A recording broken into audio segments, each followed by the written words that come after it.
Hi നമസ്കാരം, ഫാസിലാണ്. പലരും പറയുന്നതാണ് ചൈനീസ് മാൻഡറിൻ ഓറഞ്ച് നമ്മൾ വീട്ടിൽ വെച്ചിട്ട് അത് പൂക്കുന്നില്ല, കായ്ക്കുന്നില്ല. ഇനി അഥവാ പൂത്താലോ കായ്ച്ചാലോ അതിൻ്റെ കായ് ചെറുതാവുമ്പോൾ തന്നെ കൊഴിഞ്ഞു പോകുന്നു, അല്ലെങ്കിൽ പൂവ് കൊഴിഞ്ഞു പോകുന്നു എന്നുള്ളത്. അപ്പോൾ ചൈനീസ് മാൻഡറിൻ നമ്മളിവിടെ കാലാവസ്ഥയിൽ നല്ല രീതിയിൽ കായ്ക്കുന്നതാണ് കേട്ടോ. എൻ്റെ വീട്ടിലൊക്കെ കായ്ക്കാറുണ്ട്. ഇത് വണ്ടിയിൽ ഇപ്പോൾ കായ് ആയിട്ടിരിക്കുന്നത് ഇതിൻ്റെ മുന്നൊക്കെ ഞാൻ പറിച്ചു പോയതാണ്.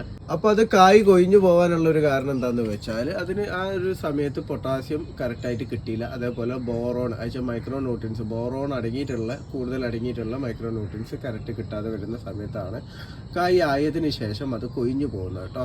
അപ്പോൾ ആ ഒരു സമയത്ത് കറക്റ്റായിട്ട് നമ്മൾ പൊട്ടാസ്യം കൊടുക്കാൻ വേണ്ടി ശ്രദ്ധിക്കുക. അതേപോലെ തന്നെ മൈക്രോ ന്യൂട്രിയൻസും കറക്റ്റായിട്ട് കൊടുക്കാൻ വേണ്ടി ശ്രദ്ധിക്കുക. വെള്ളം അമിതമായിട്ട് കൊടുക്കാതിരിക്കുക. അതായത് മണ്ണിൽ ജസ്റ്റ് ഈർപ്പം നിലനിൽക്കുന്ന രൂപത്തിൽ മാത്രം നമ്മൾ വെള്ളം കൊടുക്കാൻ വേണ്ടിയിട്ടും ശ്രദ്ധിക്കുക കേട്ടോ. അതേപോലെ പൂവ് വിരിഞ്ഞ് നിൽക്കുന്ന ടൈമിലും നമ്മൾ വളങ്ങൾ അതിൽ സ്പ്രേ ചെയ്ത് കൊടുക്കാതിരിക്കുക. ആ ഒരു ടൈമിൽ നമ്മൾ പൊട്ടാസ്യം മൈക്രോ ന്യൂട്രിയൻസ് കൊടുക്കുക വെച്ചാൽ മണ്ണിലൂടെ കൊടുക്കാൻ വേണ്ടിയിട്ടും ശ്രദ്ധിക്കുക കേട്ടോ.